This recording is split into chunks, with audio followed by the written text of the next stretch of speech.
Mesdames et messieurs, bonjour, très heureuse de vous retrouver sur la plateforme www.esae.bj. Une lecture amusante est aussi utile à la santé qu'à l'exercice du corps. Merci d'être avec nous encore ce matin. Nous allons parler de lecture, j'espère que vous avez remarqué, et nous allons parler de lecture avec quelqu'un qui est du domaine. Chers internautes, si vous nous suivez donc de par le monde, vous êtes sur votre émission Le Débat, et nous parlerons du livre, nous parlerons du métier d'écrivain. Et il n'y a pas de hasard, il n'y a que des rendez-vous, comme le disait Paul Éluard. Et c'est fort de cela que nous avons profité d'un détour littéraire pour choisir notre invité de cette semaine. Je ne sais pas si je dois dire le nom d'abord avant de le présenter, mais bon, je le présente et après je dis le nom puisque vous le connaissez très bien. Il est journaliste, comédien, écrivain et musicien. J'ai dit il est journaliste parce qu'on reste journaliste à vie. Il est journaliste, il est donc écrivain, comédien, musicien. Il a une licence en administration financière des hôpitaux, un master en gestion des ressources humaines. Il a longtemps travaillé dans les hôpitaux en tant qu'administrateur.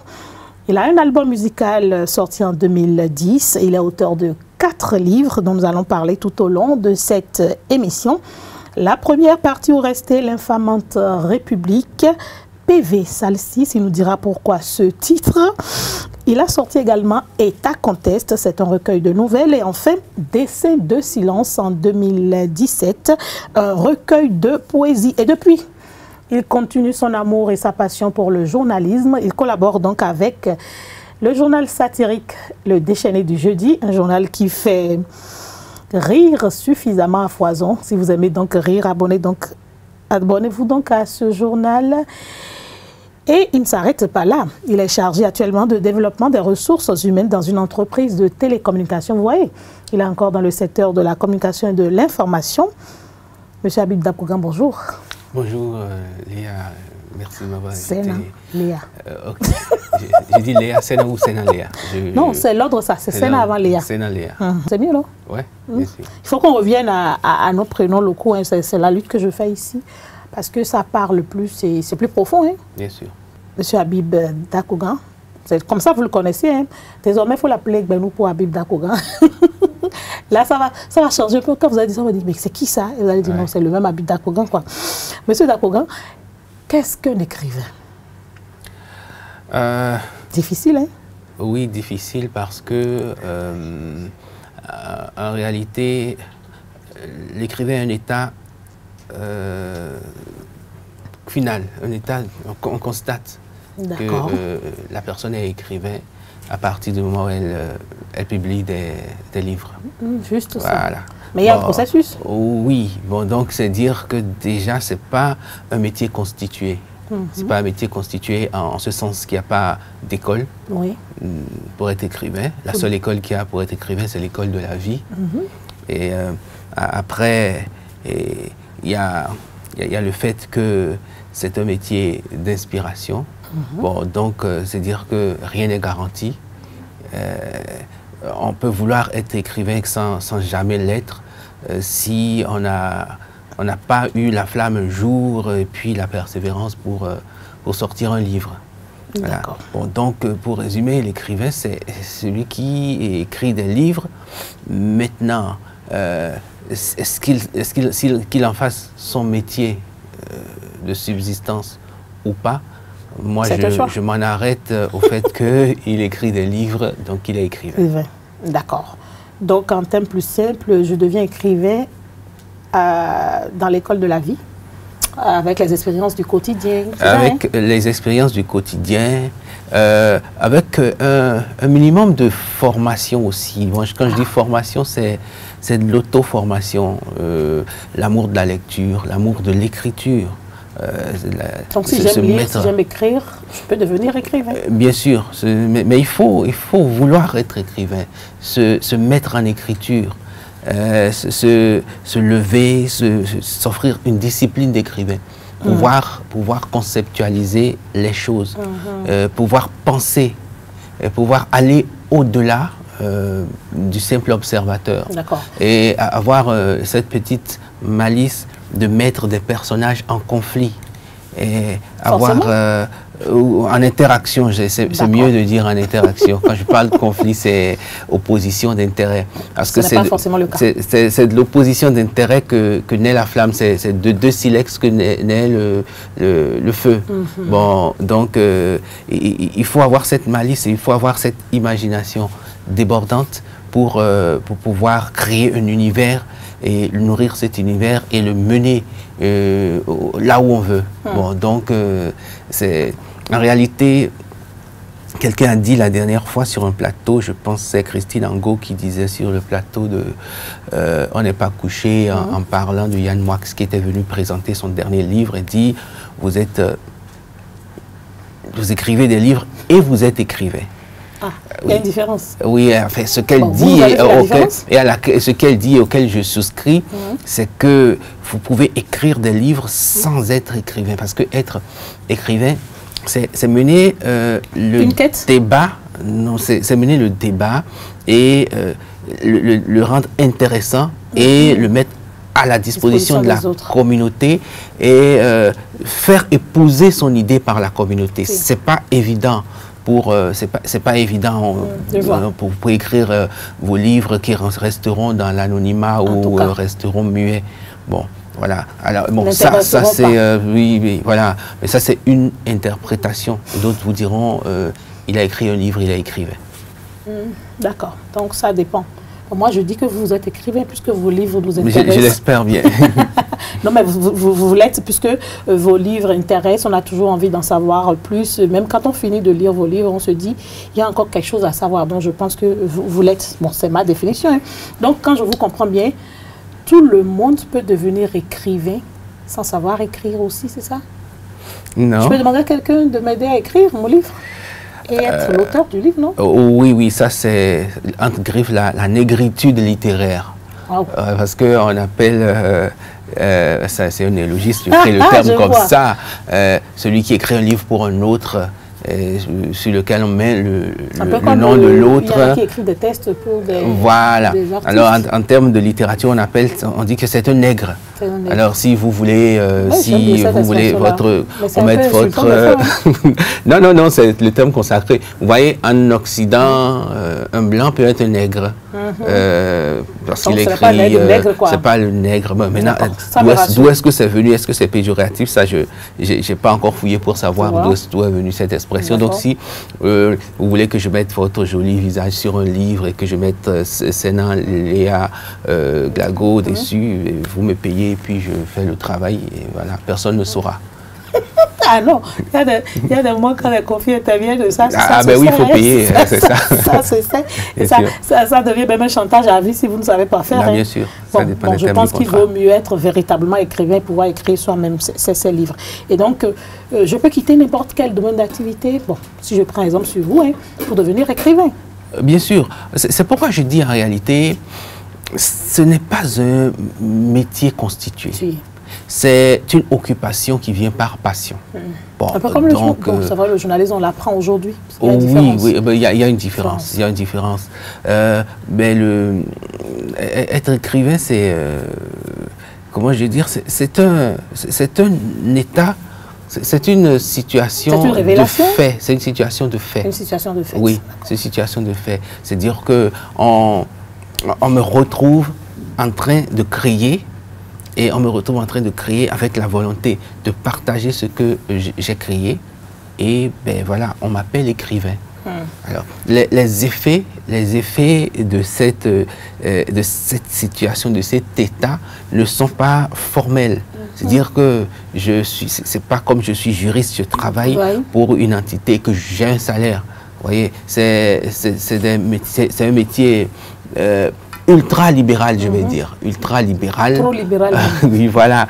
Bon, donc, si je choisis de ne faire que ça, c'est que en personne responsable, avisée, j'ai déjà pris les dispositions qu'il faut pour pouvoir en vivre.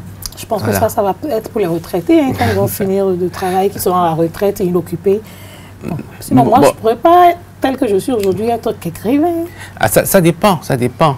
C'est vrai qu'aujourd'hui, même en Occident, ça dépend de l'inspiration, ça dépend du débouché.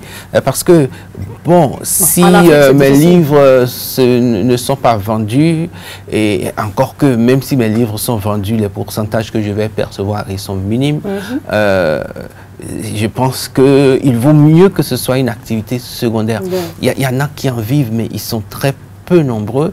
Et puis encore que, oui, on peut dire qu'il y en a qui en vivent. Mais je pense que ça ne doit pas être facile. Il faudra être sur il faudra avoir un contrat en permanence et que les subsides soient consistants. Parce que la demande vient souvent d'avoir un bouquin et que vous n'êtes pas prêt, parce que écrire, ça prend du temps aussi, non? Ah ben si c'est un contrat et que c'est passionnant, ben il y en a qui peuvent le faire. Ça vient facilement. Bien sûr. Je ne vous envie pas, hein? D'accord. Là, maintenant, on va parler de votre vie d'écrivain. Est-ce que vous étiez motivé à devenir écrivain? Est-ce que c'est les concours de la vie ou les circonstances de la vie? Comment ça s'est passé? Pour mieux vous connaître? Bon, je dirais que tout petit, je voulais vivre dans un jardin avec un livre. Je ne voulais pas tout ce que je voyais autour de moi, les gens qui travaillent, les gens, ça ne m'inspirait pas. Après, en grandissant, je me suis rendu compte que c'était un rêve d'enfant, mais que la vie, c'était beaucoup plus que les jardins et les roses. Et il fallait faire quelque chose pour entretenir une famille et pour être indépendant. Alors, donc, je me suis, c'est pas écarté, mais j'ai mis ce rêve entre parenthèses pour le réaliser quand je serai indépendant. Non, je n'ai pas fait d'études littéraires. Par contre, je dirais, j'ai fait de la formation, l'auto-formation littéraire. Et voilà, donc je suis un autodidacte de la littérature. Vous lisez beaucoup? Oui, j'ai lu beaucoup. J'ai fait des études, des recherches qui sont sanctionnées par rien, mais qui restent mon patrimoine. Voilà. C'est important de rechercher. Voilà. Bon, donc, alors, j'étais plus parti pour être écrivain. Vous avez changé le rêve en cours de route. Voilà, je voulais être administrateur. Ce que j'ai été. Ce que vous avez exercé. Voilà. Bon, donc, j'étais. Comment vous avez accepté de devenir administrateur? Qu'est-ce que vous voulez changer? Administrateur des hôpitaux, c'est ça? Oui, administrateur des hôpitaux. En réalité, parfois on choisit les choses parce que on se dit il faut bien travailler, quoi. Lorsque il y a pas, vous n'avez pas les opportunités qui vous intéressent. Vous choisissez quelque chose. Voilà. Et que vous n'avez pas, vous ne les avez pas créées parce qu'il faut les créer aussi, ces opportunités. Bon, on se dit, on se résigne à ce qui s'offre, et puis on le fait, quoi. En fait, je pose la question parce que l'USAE, c'est aussi une université. C'était la première fois où je me rendais compte que les gens disaient « je suis en administration des hôpitaux ». J'ai dit « mais c'est quoi encore administration des hôpitaux? Est-ce que dans les hôpitaux, on a besoin d'une administration ?» C'est bien plus tard que j'ai compris que oui, ça parlait de tout ce qui est administratif, la gestion. Oui, la gestion, la logistique des hôpitaux, l'intendance, la finance des hôpitaux, la gestion des malades. Ah oui, c'est un très bon métier. C'est un très bon métier. Non, non, pas du tout. Pas du tout. Le gestionnaire des hôpitaux, c'est le premier qui arrive, c'est le dernier qui rentre. Il a la pression d'éviter les ruptures de stock, de médicaments, de consommables, de médico-techniques. Il est au début à la fin, il signe les factures, il passe les commandes. Non, c'est pas facile parce que... Ça demande de vous dire sur certaines choses et vous n'êtes pas forcément compris. Hein? Non, non, mais le premier mot du gestionnaire, c'est non, d'abord. Ah, c'est non, pour préserver le patrimoine qu'il gère. Voilà. Après, il arbitre. Il arbitre, il fait de l'économie, c'est-à-dire, pourquoi on parle d'économie, il fait de l'économie. L'économie, c'est de gérer les ressources rares avec les moyens qu'on a. Vous pensez qu'on a besoin de plus d'administrateurs au Bénin des hôpitaux? Actuellement, je suis sorti du système, ça fait 10 ans. Mais je sais pas d'avoir un regard. Bien sûr, mais je ne sais pas exactement l'état précisément l'état actuel du système. Mais je dis, a priori, qu'on a besoin d'avoir des... Qu'on aura toujours besoin d'administrateurs. Bien entendu, des administrateurs d'hôpitaux. Et je précise qu'il y avait une guéguerre entre les médecins et les administrateurs. C'est pour cela que je pose la question. Une guéguerre d'années d'études, c'est d'un ridicule décoiffant. Voyez, parce que c'est une question de spécialité. Parce que après, ce qui se passe, c'est que le non-spécialiste qu'on a mis là dans une gestion de fait, ça gère pas bien. Et puis après, c'est des régularisations à n'en plus finir, et puis des tremblements après lorsqu'il y a des corps de contrôle. Donc, on a forcément besoin d'un administrateur. Et de plus en plus d'administrateurs dans des fonctions d'administrateurs. Strictement, en fait, la technicité, c'est ça, hein? Exactement. D'accord. Ce détour fait, on va revenir à notre débat. Vous avez été administrateur des hôpitaux et ensuite, vous avez eu un autre déclic, c'est ça? Oui, en réalité, j'ai... un master en gestion des ressources humaines? Oh, mais ça, c'est venu bien après. En réalité, mon parcours, lorsque j'ai fait mon diplôme en administration hospitalière, l'année qui a suivi, j'ai commencé à travailler au ministère de la Santé. D'accord. Voilà. Bon, donc, on m'a détaché à la direction départementale du Mono-Koufo, où je travaillais comme attaché des services hospitaliers. Bon. Alors, ça s'est bien passé, non? Oui, ça s'est bien passé. Ça s'est bien passé. Oui, ça s'est bien passé jusqu'au moment où je me suis rendu compte que mes rêves de changer le monde en tant que brillant étudiant, lorsque vous posez les pieds dans l'administration publique, c'est totalement différent. Pas absorbant, c'est différent. C'est différent. Alors, le respect de la déontologie et à la politisation à outrance. Alors, je ne suis pas parti. J'ai commencé à écrire un livre.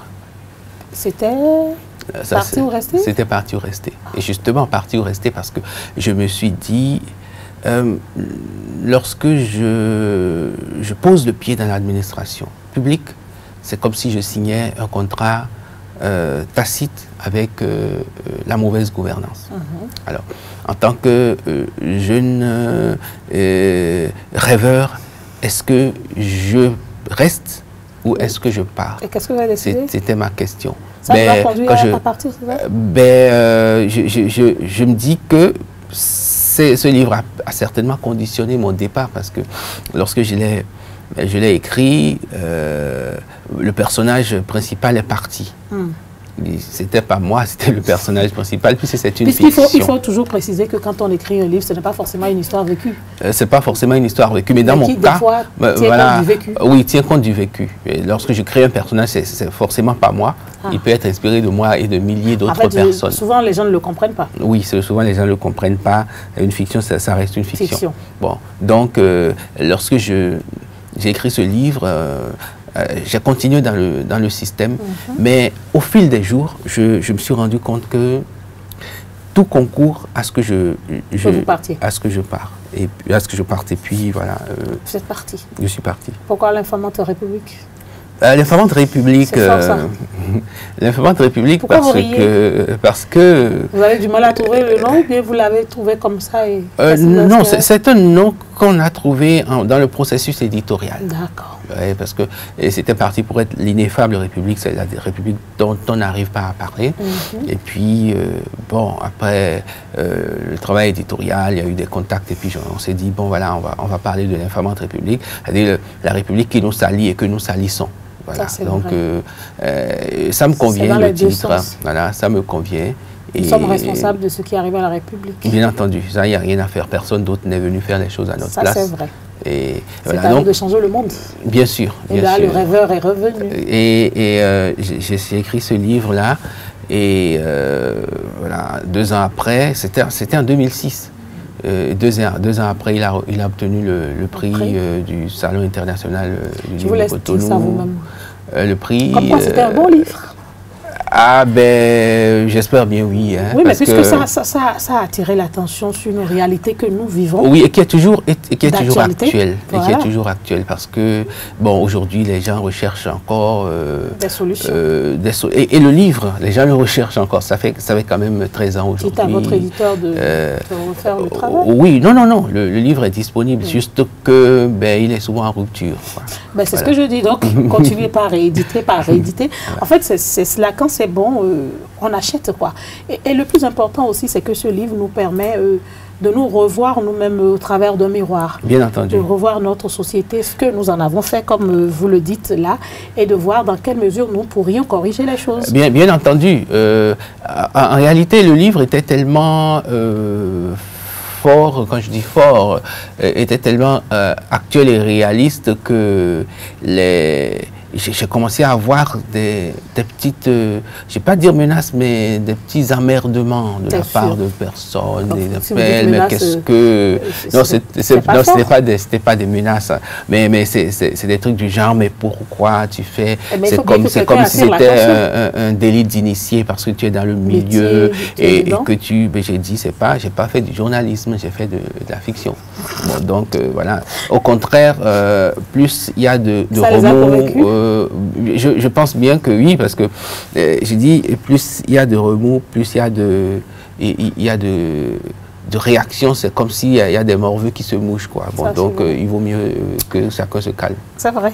Et moi, je dis toujours dans cette émission que le plus important, en fait, ce n'est pas de savoir qu'on est tombé, mais c'est de pouvoir se relever. Bien entendu. Et si vous nous permettez, à travers un bouquin, de pouvoir nous relever, de nous regarder en face et avancer, je pense qu'il faut l'acheter. Et là, on parlait de vos livres et ensuite, PV Salle 6. Alors, l'expérience de PV Salle 6... L'expérience de PV Salle 6, elle est particulière parce que quand j'ai écrit Partir ou rester, l'infamante République, bon, j'ai écrit un livre, d'accord, mais je cherchais, je me suis mis en idée d'écrire un livre maintenant sur le milieu des hôpitaux. Toujours. Et voilà, où je travaillais. Alors, et là, le choc est encore venu? Oui, le choc est revenu parce que moi j'écrivais, mais ce livre, il a duré plus de 5 ans. Je l'ai écrit en plus de 5 ans. C'est sorti en 2015? Voilà, 2013. 2013 et avec le prix en 2015. Voilà.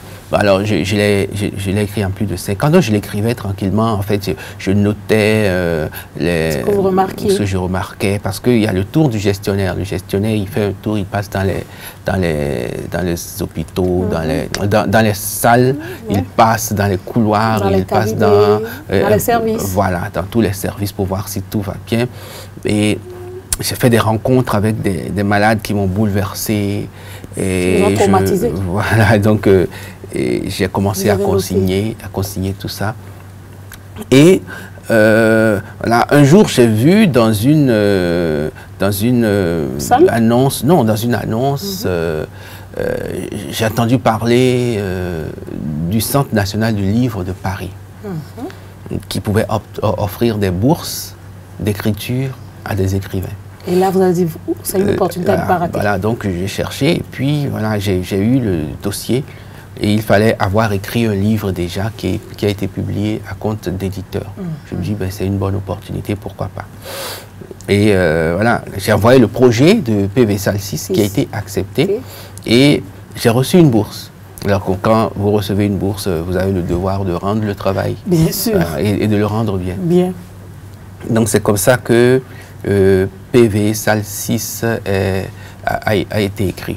Alors, je fais une parenthèse pour dire que lorsque je vois comment les fonds d'aide ont été gérés dans ce pays, je me dis c'est incroyable. Moi, j'ai déposé un dossier... On était plus préoccupé par la consommation des budgets que par les résultats. C'est exactement, parce que j'ai déposé un dossier au Centre national du livre. Je suis au Bénin, je ne connais personne à Paris, je ne connais personne dans le comité. Il fallait bien que quelqu'un te soutienne de ton pays. Non, il n'y avait pas. Non. Mais c'est pour dire que j'ai été retenu. Bon, donc je me dis, mais pourquoi pourquoi il n'y a pas une initiative pareille. Des gens, d'ailleurs, qui me soutiennent. Et chez moi, il faut déposer et après, ben, on dit, est-ce que tu as vu, est-ce que tu sais qui est là, est-ce que tu connais telle personne? C'est incroyable. Bon, donc, c'est quand même extraordinaire. Qu'est-ce qui avait intéressé le Centre national du livre de Paris? Qu'est-ce qui les avait intéressés dans votre projet? Je ne sais pas, parce que après, ils ne motivent pas, hein, ils te donnent la bourse. Quand il y a les comités thématiques qui travaillent, les comités thématiques, c'est romans, poésie, nouvelles et tout ça. Alors, quand les comités thématiques travaillent, ils rendent leur verdict, et puis après, le directeur du Centre national du livre, il accepte de donner la bourse ou pas. Bon, donc, il a donné la bourse. Il ne motive pas votre... voilà. Bon, maintenant, je me dis que c'est certainement la problématique. Et qui puis, les a intéressés. Pour cette petite folie de l'écriture, je ne sais pas. Bon, je mais suppose. Pourquoi PV SALSIS? Parce que là, c'est vrai que ça fait référence aux hôpitaux. Et je me dis, la salle 6 doit être une salle assez particulière. Oui, la salle 6... C'est la salle des urgences, c'est quelle salle? Non, c'est la salle numéro 6, c'est là où il y a les personnes vivant avec le VIH. Donc ça fait personnes vivant PV et salle 6. Vous voyez qu'il fallait que je pose la question, sinon je ne me retrouverai jamais, d'accord. Voilà. Bon, PV salle 6, très inspiré. Hein? C'est un peu ça, l'histoire de ce livre-là qui est sorti en 2013. Dans le livre, vous avez parlé des personnes vivant avec le VIH-Sida. Oui, en fait, c'est une salle où il y a 5 malades du sida qui sont en phase terminale, bon, donc qui voient leur avenir compromis. Et au même moment, ils ont appris qu'il y a un certain Soudé qui guérit les malades du sida, mais traditionnellement. Je vois le message. D'accord, donc ils ont commencé à rêver du jour où Soudé va venir. Comme quoi le rêve est important dans la vie d'un être humain. Hein. Et évidemment, tout part du rêve et finalement, tout s'achève dans le rêve aussi. Bon, donc... ils ont opté pour aller voir M. Soudé, c'est ça? Ils voulaient juste que Soudé vienne pour leur administrer sa potion, parce qu'il paraît qu'il avait une potion. Magique. Bon, je ne dirais pas magique, mais qui pouvait guérir... En fait, je voulais continuer dans le rêve. Oui, parce que Soudé, il a déjà guéri des goitres, il a déjà guéri des fractures de façon suffisamment miraculeuse. La médecine traditionnelle. Bien entendu, parce que j'ai nourri un conflit terrible entre les médecins modernes et les traditionnels dans ce livre-là, mais j'ai fait gagner personne pour ne pas créer des susceptibilités, parce que ce que la médecine moderne a de scientifique et de structuré, la médecine traditionnelle n'a pas. Mais ce que la médecine traditionnelle peut avoir de surprenant, la médecine moderne ne l'a pas. Et votre conclusion, c'est que les deux doivent travailler ensemble? Les deux doivent travailler ensemble. Bon, quand je dis comme ça, ça paraît un peu vague. C'est qu'on doit structurer nos savoirs endogènes pour qu'ils deviennent des sciences. Voilà. Un livre à lire absolument, c'est dans les bibliothèques, c'est dans les librairies aussi. Bien sûr. Donc, PV SALSIS, c'est là, vous quittez la fiction, vous quittez la nouvelle et vous venez à la poésie. Non, après PV SALSIS, il y a eu... Ah oui, État Contest. État Contest, il y a eu État Contest. Comment vous faites pour trouver? C'est toujours l'édition là qui trouve les noms? Non. État Contest, ça veut dire quoi ça? État Contest, c'est le titre d'une des nouvelles du livre. Ça veut dire quoi le mot déjà? Oui, État Contest, en réalité, c'est un concours d'alcool. Mais c'est un concours d'alcool parce que... Il y a dedans, éthanol. Alors, Contest, c'est... Vous voyez, le personnage principal... Pas facile d'entrer dans la tête qui a fait le Nigeria. Il a fait sa première formation d'alcoolique au Nigeria. Bon, donc il a... J'imagine une formation d'alcoolique. Il a quelques... Non, dites-moi au moins que ça n'existe pas vraiment une formation en alcoolisme. Oui, chacun fait sa formation en alcoolisme. Hein. Wow. Oui, chacun fait sa formation. Oui, bien sûr. Et puis il y en a qui deviennent des experts, il y en a d'autres qui abandonnent. Il y en a qui abandonnent. Bon, donc... Il a acquis quelques bribes d'anglais dans cette formation-là. Et bon, ça lui a permis de venir créer le concours au Bénin. Bon, donc il a créé le concours. Je ne vais pas dire ce que je veux dire. Comment est-ce créé le concours d'alcool? Donc c'est Contest. Contest, c'est le concours, la compétition d'alcool. D'accord. Et il voulait atteindre quoi comme objectif? Non, c'est pour, vous voyez, à un moment, les passionnés, ils jouent pour le jeu. Ça, c'est vrai. C'est comme les parieurs. Oui, ils finissent par jouer pour le jeu. Au Scrabble, en voilà. fait, c'est la passion. Voilà, donc ils jouent pour le jeu, pour dépasser ses propres limites. Bien sûr. Bon, parce qu'à 54 bouteilles... Dites-moi que lui-même, il participait encore au concours? Bien sûr, c'est lui qui participe au concours. Donc, il est celui qu'on doit challenger. Oui, exactement. Wow. Alors, il fait 54 bouteilles d'alcool en quelques heures, et puis il rentre chez lui en sifflotant, sans problème. Wow. Bon, oui, tout allait bien jusqu'au moment où on lui a dit... Non, on lui a dit qu'il y a quelqu'un dans le village d'à côté. Qui fait mieux que lui. Voilà, et il ne dormait plus. Mais c'est pas parce qu'il imagine. Il a gardé son oui, parce que avec ce qu'il fait, il s'imagine qu'il faut être un démon pour le dépasser. Et puis un jour, on lui a dit qu'attention, il y a l'autre qui a fait 72 bouteilles. Il dit tiens, 72, c'est des bouteilles de 33. L'autre lui dit non, c'est des bouteilles de 66. Il ne dormait plus. La raison de la dépasser. Oui, donc il est parti. Il a dit attention, il boit à tel endroit, tu peux aller voir. Il est allé voir, il a assisté à la scène, c'était surréaliste. Il est tombé de lui, quoi. Il a plus fort que lui. Alors, il a attendu, non, et puis à la fin, il est allé voir... le monsieur? L'autre, voyez, quand oui, bien sûr. Voyez, les femmes boivent mieux que les hommes, mais ça, c'est une parenthèse. Donc, de toute façon, dans le livre, c'est un monsieur. Il est parti voir... L'autre, il a dit, l'autre s'appelle Boris Eltsine Aminovitch. Il est allé le voir et il a dit félicitations, mais comment vous faites? Et l'autre l'a regardé, il fait boire n'est pas un jeu d'enfant. Carrément. Il dit d'accord, mais comment se fait-il que vous buviez? Il dit mais attends, tu as déjà bu combien de bouteilles? Et l'autre le regarde, il fait écoute. Reviens quand tu auras fait 72 bouteilles. J'imagine sa tête. Il a pris ça comme un affront. Comme un défi. Et puis là, il a convoqué le concours. Voilà. Et il a fait comment ça... Bon, de toute façon, ne dites pas le reste. Voilà. Nous allons le découvrir dans le... Parce que quand on dit tout aussi, on n'a pas envie de relire. Voilà. État Contest. Oui.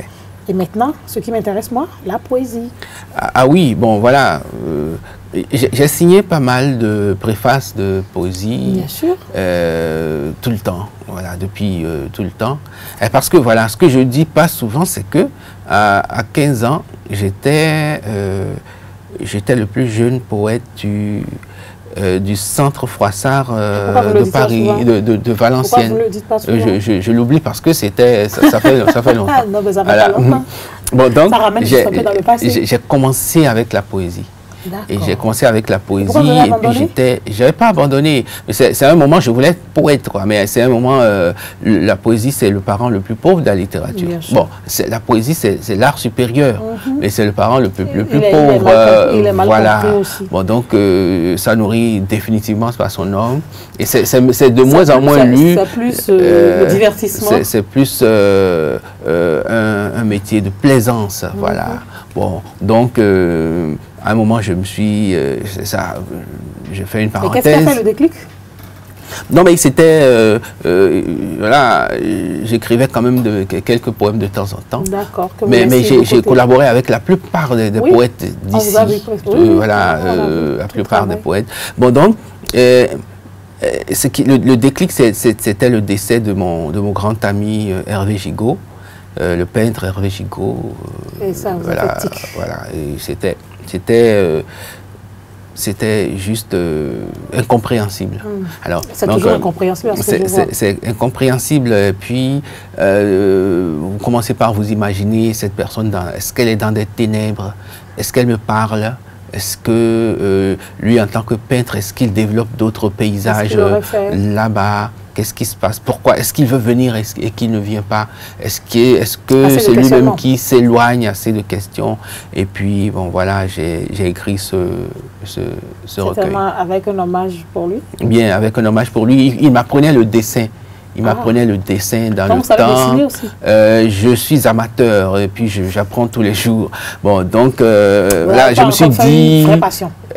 C'est une vraie passion, mais je ne l'ai pas encore suffisamment nourrie. Je travaille toujours. Bon, donc, je me suis dit, je vais quand même... J'espère bien, mais je ne sais pas. Voilà. Je me suis dit, quand même, je vais faire des dessins pour lui rendre hommage. Bon, donc, les dessins qui sont dans le...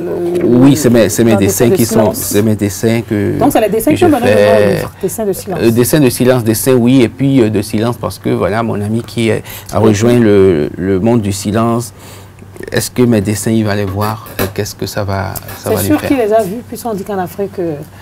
Les morts ne sont pas morts. Ils ne sont jamais partis. C'est ça. Voilà un peu la vie littéraire de Gbenoukou Habib Dapogan. Et vos livres sont parus aux éditions? Le premier, j'ai eu un éditeur différent à chaque fois. Le premier est paru aux éditions Ruisseau d'Afrique en 2006. De Madame Gbado. Gbado, oui. Le deuxième, c'est aux éditions Star de Monsieur Adjofi. Le troisième, oui, bien sûr. Le troisième, c'est aux éditions Pluriel de Kofi Atene. Toujours l'actuel directeur du livre. Bien sûr. Et le dernier, c'est aux éditions Vénus d'Ébène, de Carmen Todone. Toujours au Bénin. Toujours au Bénin. En fait, j'ai insisté sur les éditeurs, c'est pour montrer que oui, il y a des Béninois qui sont dans la littérature et qui font véritablement. Bien sûr. Et puis les livres aujourd'hui sont de plus en plus beaux aux normes internationales. Oui, moi, j'ai du plaisir à lire de plus en plus les Béninois. Bien sûr. Les Béninois. Et donc, est-ce qu'on peut dire aujourd'hui à Gbenoukou Habib Dapogan que la lecture joue un rôle déterminant pour devenir un écrivain? Et c'est obligatoire, c'est obligatoire. On ne peut pas devenir écrivain sans avoir lu. Et justement, vous voyez, il y a beaucoup de... Je peux vous titiller un peu? Vous avez lu quels grands auteurs? Je vais voir. Ça va être comme ça, moi-même, je vais m'orienter. Non, mais donnez quelque chose. Peut-être que si je ne sais pas orienter dedans. Ok, je vais citer les Africains parce que, en réalité, moi, je suis né... Oui, parce que je suis né dans la littérature française. Ah, française. Voilà, je suis né dans la littérature française. Oui, il y a Victor Hugo, il y a Walter Scott, il y a Ernest Hemingway. Les parents sont enseignants. Bon, donc je suis né dans une bibliothèque, en fait. Les enseignants. Voilà, je suis né dans une bibliothèque, j'ai connu que les livres. Bon, donc il y avait Hemingway, les grands classiques. Avec les grands classiques, la littérature, Balzac, c'était pas facile à lire, à comprendre, hein? Si, c'est vous comprenez plutôt bien entendu. C'était... le chef français qui parlait, franchement. Non, je pense que... L'ancien français, je ne sais pas comment ils appellent ça là. Non, mais c'est déjà moderne, hein, c'est déjà moderne avec les auteurs classiques. Ils écrivent avec une grande simplicité, c'est passionnant. En fait, c'est comme aujourd'hui, ce qu'on voit en film, on le voyait en littérature, parce que tu voyages exactement comme si tu étais en train de regarder un film. Un film, c'est un livre qui était déjà écrit. Exactement. Exactement. Comment toi tu as su les livres? Ce n'est que des livres qu'on prend pour ramener dans la fiction. On parle de l'écrit, forcément. Il y a rien à faire. On parle de l'écrit. Vous lisez les classiques là et après les Africains? Oui, après, j'ai connu le grand choc avec Maryse Condé, Ségou, les murailles de terre, qui est un livre historique, mais d'une profondeur insondable. Je pense qu'on devrait commencer par réapprendre l'amour du livre à nos enfants. Bien entendu. Après, il y a Chinois Achebe, Le monde s'effondre. Après, il y a des livres qu'il faut forcément avoir dans sa bibliothèque. Oui, forcément.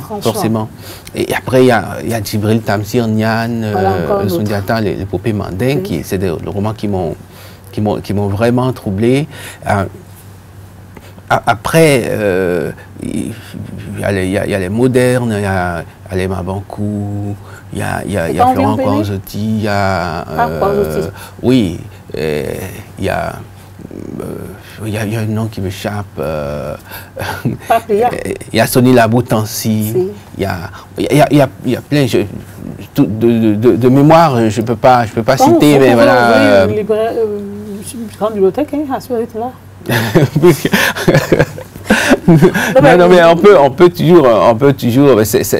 D'ailleurs, j'ai une bibliothèque que j'essaye d'alimenter avec les auteurs. Je pense que chacun gagnerait à avoir une bibliothèque chez soi. Hein. Bien entendu, bien sûr. Aujourd'hui, il faut comprendre aujourd'hui la guerre que nous faisons aux enfants par rapport à la littérature. Je dirais que c'est une guerre anachronique, c'est-à-dire c'est une guerre qui n'est pas dans son temps. En réalité, ce que les enfants recherchent dans les smartphones aujourd'hui, oui, ils sont à l'aide de la technologie. C'est le rêve, c'est le voyage. Perdu. Ce rêve, ce voyage, nous l'avions dans les livres. Voilà, les époques ont changé. Donc il faut les comprendre. Il faut les comprendre, mais il faut qu'ils sachent qu'il n'y a pas de meilleure culture que celle qu'on a reçue dans un livre. Alors, est-ce qu'on va ramener le livre dans le smartphone pour qu'il puisse le lire?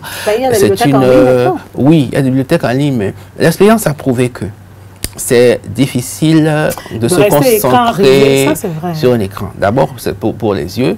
En plus, si c'est sur un smartphone que tu vas lire, tu es distrait parce qu'il faudra que tu ailles regarder rapidement Facebook ce qui se passe, alors WhatsApp, Instagram et tout ça. Voilà. Ça, c'est vrai, c'est jamais évident.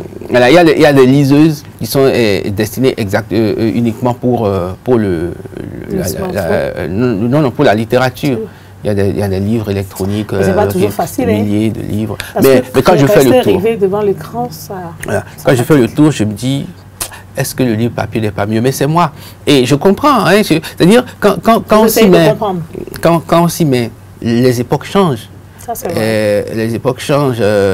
Donc la guerre, le contexte diffère. La guerre que nous faisons, il faut qu'on atténue cette guerre et qu'on puisse... Parce que quand tu dis, qu'est-ce que tu fous avec le téléphone portable? C'est que dans les livres que... Oui. Mais ça, c'est pas un discours convaincant. C'est pas convaincant comme discours. C'est sûr. Oui, c'est pas convaincant. Il faut que l'enfant, depuis le bas âge, aime le livre. Aime le livre, bien qu'il il te voit avec le smartphone. Parce que toi, le parent, tu es avec le smartphone tout le temps. Et tu lui dis d'aller chercher le livre, il ne comprend pas très bien. Voilà, donc il faudrait que les parents aussi soient l'exemple. Soient l'exemple pour que les enfants puissent avoir accès à la culture. Celle qui reste, c'est celle des livres. Le reste, ça passe.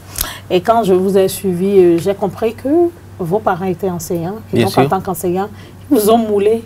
Bien sûr. Déjà à 8-9 ans, personne ne me disait plus d'aller lire. C'est obligé. Quand j'avais plus de livres, je me sentais malade. Donc, j'allais rechercher, j'allais chez les copains, je débarquais dans la bibliothèque de mon père, à son école, pour aller chercher heureusement les livres. même qu'il y avait ces politiques-là, à cette époque-là, parce qu'aujourd'hui, on n'a plus de centre de lecture, on n'en a vraiment plus. En fait, on n'a plus de bibliothèques dans nos communautés. C'est difficile de plus en plus pour aujourd'hui, pour lire un livre, il faut forcément l'acheter. Oui. Je pense qu'il faut qu'on nourrisse les livres, parce qu'il y avait des centres de lecture. Moi, j'en fréquentais pas. Mais quand même, ceux qui n'avaient pas la chance que j'avais... J'allais, je prenais, j'échangeais, c'était plus facile. Ceux qui n'avaient pas la chance que moi j'avais d'avoir des bibliothèques, ils avaient quand même accès aux livres. Aujourd'hui... C'est difficile, hein? Oui, bon, c'est-à-dire, le problème en Afrique, il y a un problème de suivi.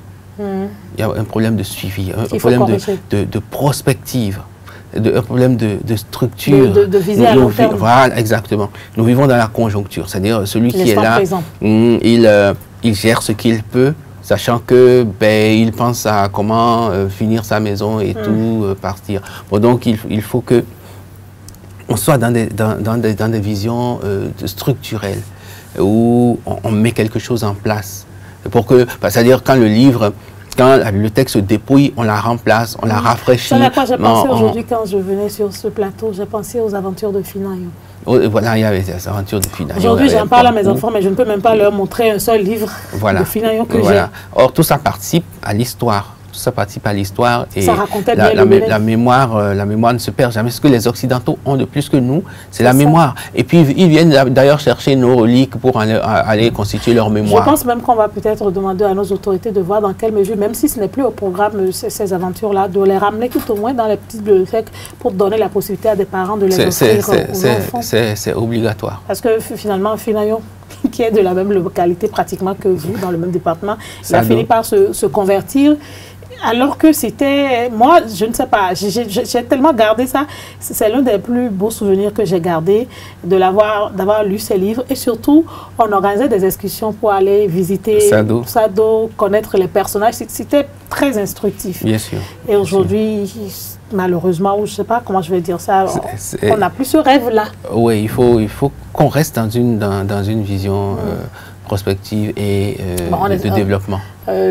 Comme on a une direction du livre maintenant, peut-être que ça va changer. Voilà que c'est quelqu'un qui est dans l'édition aussi, qui adore véritablement. Oui, je pense que c'est une bouffée d'oxygène, la présence de Kofi Atebe. Et il y a de plus en plus beaucoup d'écrivains qui se révèlent et qui accompagnent d'autres à se révéler. Donc, bien entendu. Je pense que ça se fera ou bien vous avez oui, moi j'espère fermement que tout ça va se faire. Voilà.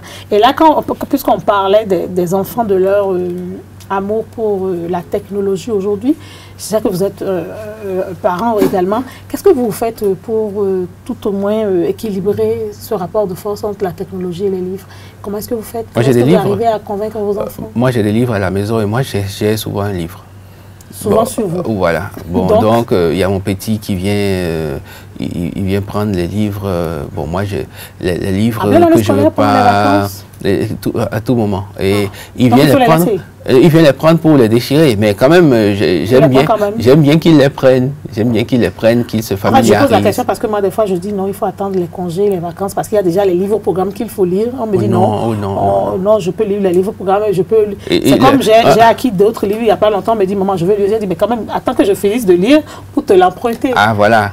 Voilà, vous voyez, c'est déjà, il faut que les enfants soient dans cet élan. Lire, ça ne fait mal à personne. Et moi, je lisais tout en étant en terminale, en série C. C'est aussi le journal, le papier, le magazine, c'est tout. Oui, le magazine. Moi, je lisais, je voulais lire. J'étais quand même en série C. Et pourtant, je lisais beaucoup plus. Non. Cette assertion de littéraire, de scientifique, c'est des conneries. En réalité, chacun fait une série pour aller chercher un emploi, mais ce qui reste, il n'y a pas de clivage littéraire ou scientifique. Hein, on lit, on se cultive en réalité. C'est comme quand on me dit, tu es littéraire, j'ai dit non, j'ai eu un bac littéraire, mais je n'ai jamais été littéraire. Voilà, c'est pas... J'ai fait la série C, après j'ai viré, mais je ne suis pas... C'est littéraire. En plus, ça sert même à rien d'être littéraire ou scientifique. L'essentiel, c'est ce qu'on apporte. C'est la culture qu'on fait soi-même et c'est ce qu'on apporte. Donc, pour l'éducation d'un enfant aujourd'hui, au-delà de ce que l'école lui demande de lire comme bouquet, il faudrait que le parent accompagne. Bien sûr. Il faut qu'il y ait des livres. Il faut qu'il y ait des livres dans son environnement. Dans les livres, il y a plus de livres béninois qu'on met au programme pour ces enfants-là. Oui, il faut... Mais les gens disent que ce n'est pas suffisant. Les livres... Au programme? Non, les livres au programme n'ont jamais été suffisants. Ah bon? Non, jamais. Vous le pensez aussi, pourquoi? Et les livres au programme... C'est quand même quelques mois. Oui, les livres au programme, je dis, ils n'ont jamais été suffisants. Et il faut d'autres livres. Mais ce n'est pas toujours facile pour les parents de les acheter. Hein? C'est ça. Bon, c'est une question de politique. Mais sinon... C'est vrai que quand nous, quand moi j'étais petite, on avait cette chance d'avoir les livres en classe. On pouvait les lire, les déposer, donc les parents n'avaient pas acheté beaucoup de livres. Oui, c'est une question de politique. C'est une question de vision, comme vous le dites. Oui, il faut que... Je pense que les écoles devraient faire comme on faisait avant.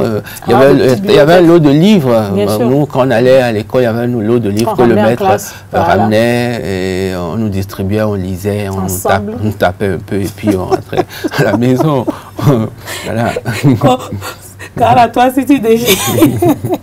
En fait, c'était bien parce que ça permettait à ceux qui venaient après nous également de pouvoir en profiter et permettait également aux parents qui n'ont pas assez de moyens de pouvoir... Vous savez, à Montaigne, vous savez ce que les gens font? L'année qui suit, les gens, ils organisent une foire de livres. où ceux qui passent dans d'autres classes ils viennent vendre les livres à moindre coût à ceux qui viennent, qui doivent l'utiliser. À ça aussi, c'est une bonne politique. Un peu comme on le fait dans la famille. Voilà. Tu quittes la classe, tu laisses ça à ton petit frère. Voilà. Et puis, bon, donc tu as la chance d'avoir des livres à moindre coût. Mais bon, ici, le gars, le livre pour lui, c'est un patrimoine à vie. Il lira pas. Non, il lira pas. Mais il va ranger ça dans son armoire. Tout le monde veut avoir un livre neuf. Oui, la mentalité est incroyable. Est-ce qu'aujourd'hui, on peut dire que vous avez pu réussir votre combat de la vie, votre combat de rêver d'un monde plus beau? On réussit jamais. On réussit jamais. Vous avez atteint un niveau moins? C'est relatif. On est dans la marche. C'est comme on dit, la vie c'est comme un vélo. Le jour, le vélo, tu le laisses, il ne bouge pas, il tombe. C'est dans le mouvement qu'il faut être dans le mouvement en permanence. Et être toujours à la quête de quelque chose, forcément.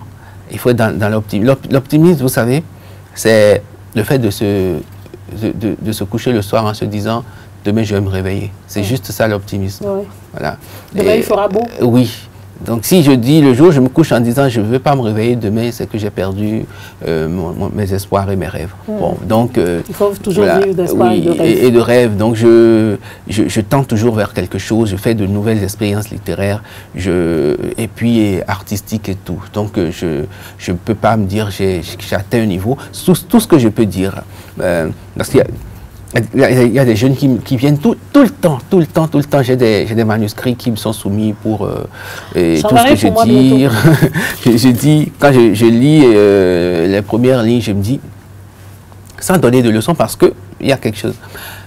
Pourquoi sans donner de leçons? En littérature, il n'y a pas de leçons, en réalité. Chacun est unique, c'est ça? Chacun est unique, chacun a sa folie qu'il apporte. Alors, tout ce que je dis, c'est ceci.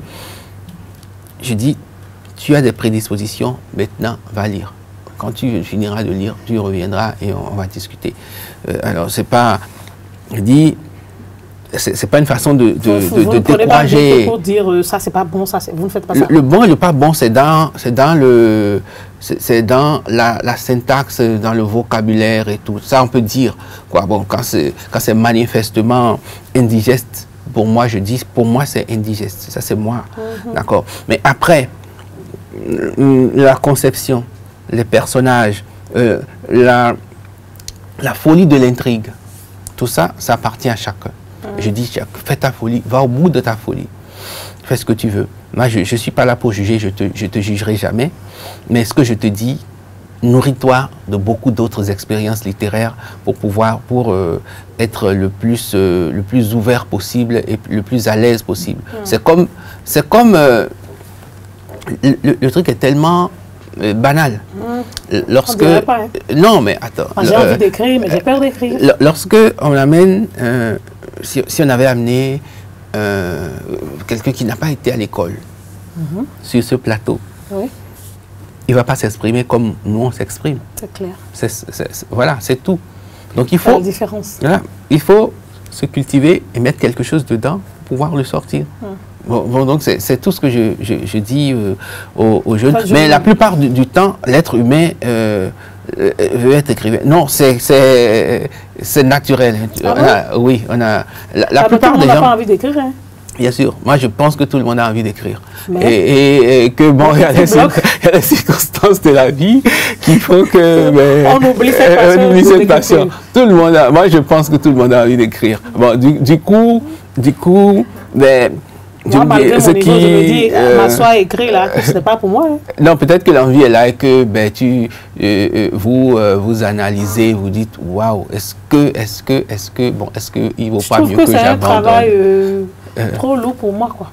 Quand je vois d'autres écrire, je dis, oui, mais ça réveille. Après, je dis, non, je ne peux pas. Après, je dis, bon, quand je dis tout le monde a envie d'écrire, c'est peut-être une exagération, c'est une hyperbole, comme j'en ai l'habitude. Mais en fait,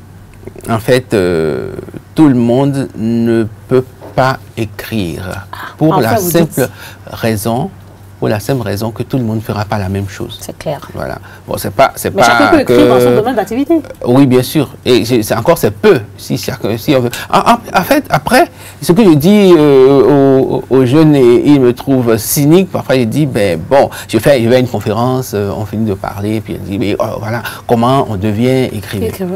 Et je dis, bon, moi je vais dire un truc. La première des choses que je vais vous dire, c'est ceci. Tout le monde n'est pas obligé d'écrire. Donc vous n'êtes pas obligé. C'est pas parce que je suis venu et que, ben voilà, je me présente bien, je parle bien, que vous allez vouloir être écrivain. Non, vous n'êtes pas obligé. Hein. Soyez relax, soyez tranquille. Et c'est aucune obligation. D'accord. Bon, maintenant, si vous voulez, allez lire et lisez beaucoup et exercez-vous. Comme on dit, la loi des 1% d'inspiration, 99% de transpiration. Bon. Voilà. Pour conclure, Wayounkou Habib Dapogan, qu'est-ce que vous diriez à nos internautes, à vos plus jeunes frères et sœurs? Je dis, alors voilà, vous m'amenez à la conclusion à laquelle je dis, vous n'êtes pas obligé, je dis, vous n'êtes pas obligé d'être écrivain. Il n'y a aucune obligation dans cette affaire-là. Mais, si vous voulez être écrivain, lisez beaucoup.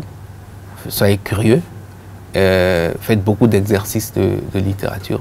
Ne vous arrêtez jamais. Oui, écrivez.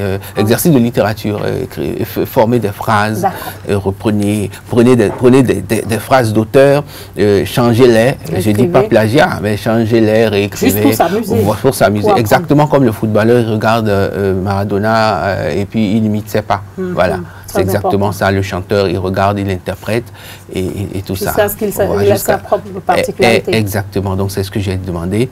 Mais surtout, que les jeunes soient relax, totalement relax. Il n'y a rien qui presse, il n'y a rien, il n'y a aucune pression, il n'y a aucune contrainte. L'écriture, c'est un acte totalement libre, totalement rafraîchissant. Donc, il n'y a aucune urgence dans cette affaire. La seule urgence qu'il y a, c'est de se cultiver. La seule urgence, c'est de se cultiver. Le plus important, il faut avoir des rêves à nourrir. Sinon, vous perdez tout. Et comme j'aime à le dire, le développement du Bénin, c'est à nous tous de le faire. Quel que soit votre domaine d'activité, vous pourrez participer à ce développement-là à votre niveau. Habib Dapogan le fait si bien dans son registre. Même si en temps il a changé. De toute façon, je retiens qu'il faut juste nourrir ses rêves. Exactement. C'est ça. Il faut nourrir ses rêves. Et pour conclure, je dirais que la lecture estompe l'ignorance dès le début et ravive la connaissance. Toute la vie, ce n'est pas moi qui l'ai dit, j'ai juste répété. Salim Boudaïf, c'est un internaute qui a mis cette belle citation sur la toile. Je le remercie. Je vous remercie de nous avoir suivis. Merci à toute l'équipe qui m'a accompagné. D'ici là, prenez soin de vous pour un autre numéro de votre émission, Le Débat. Restez connectés sur la plateforme www.esaetv.bj.